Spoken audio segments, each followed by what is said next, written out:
Casey Concepcion napahagalpak sa inis dahil nga naman hindi pinatunayan ni Piolo Pascual ang kaniyang pangarap, pangakong para sa kanilang future. Aha, sabi na nga ba ng mga netizens na talagang siguro ay hindi nangyayari ang kanilang pag-iisang dibdib dahil nga naman hindi tinodo ni Piolo Pascual ang kasiguraduhan para sa kanilang pagtatagumpay sa kanilang pag-iisang dibdib. Hindi nais na malaman ng lahat na sana'y maipaubaya sa taong bayan ang isang pag-ibig na nararapat sana para kay Papa P at Christina. Ano nga ba ang dapat na gawin para maisakatuparan ang lahat ng ito gayong wala pang pag-ibig na nagpapatunay na sadyang si Piolo at Casey ang tunay na nakatadhana. Sadyang alam ng netizens at damang-dama nila na sila mismo ni Papa P at Christina ang nararapat na magkatuluyan. Of course, napahagalpak nga umano itong si Christina dahil nainis siya. Bigo siya sa kanyang hangarin para kay Piolo Pascual. Siguro sobrang mahirap ang lahat na ilaban ang mga pagkakataong ito at sadyang hindi ito ang nararapat na pagbikyang hiling ang taong bayan.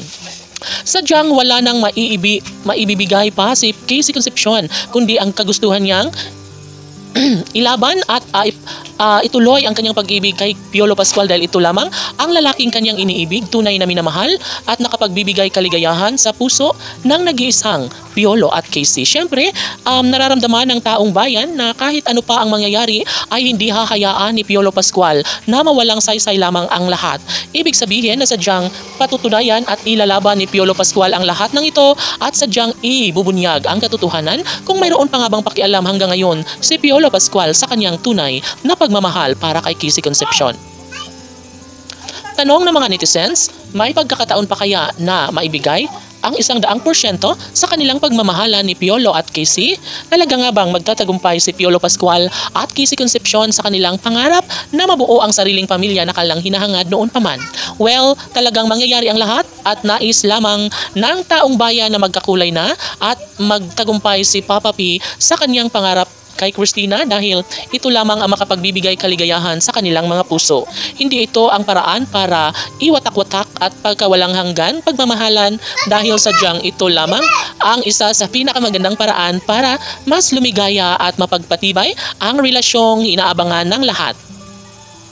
Sa pagkakataong ito ay hindi na kailangan pa na ibahagi sa taong bayan ni Christina dahil sa nakaraan ay sobrang naiinis siya at dapat lamang na bumawi ngayon si Piolo Pascual dahil hangad ng kaligayahan sa puso ni Casey Concepcion at sana nga ay maibigay ang lahat ng ito para sa tunay na kaligayahan na nararapat na mangyayari sa relasyon ni Piolo Pascual at Casey Concepcion.